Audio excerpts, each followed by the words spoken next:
Hello, I'm Llewellyn King, the host of White House Chronicle, which is coming right up. But first, a few thoughts of my own.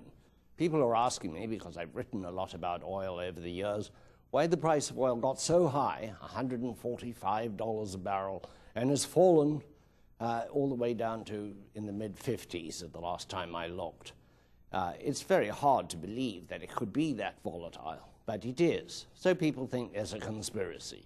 They think that somehow it was all cranked up for somebody to make money. Well, of course, traders make money by buying low and selling high. That's what trading is about. That's the golden rule of trading. But that's not why we saw this enormous jump in the price of oil, this great, sudden, devastating escalation. The truth is rather more mundane. It's much closer to the truth about agriculture. In agriculture, we have the same problem of commodities reacting to potential as well as current market conditions. That's why we have price supports for farmers to try to maintain a living wage for them.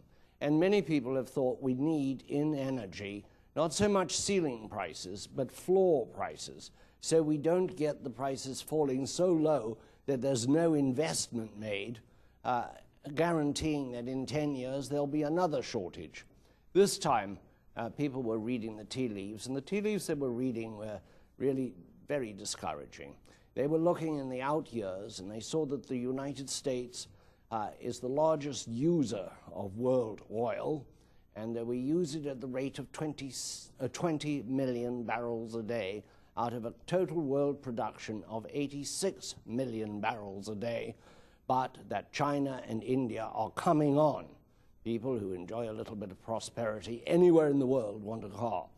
And there were many studies which said that the 86 million barrels would not be enough to cover demand even in 2 years, when it would be at 88, 89, going on past 100 million barrels, and there isn't the oil. The production is not there, and it may never be there. We are looking for oil in more inhospitable places than we ever have done. And of course, there's also the security premium. Most of the oil that we use, not in the United States, but in the world, comes from places that we really don't get along with very well. In the Middle East, Russia, even in Africa, places that are unstable and often tilted against us.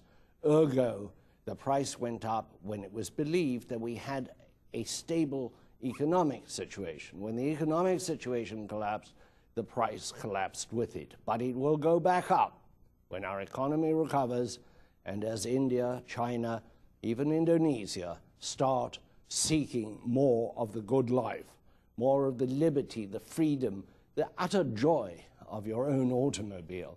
That is why it is imperative that we don't get greedy, that we don't go back to large automobiles, and that we develop electric, because we don't have another idea, electrically driven transportation, so we won't be at the mercy of a price that will go very, very, very high one day.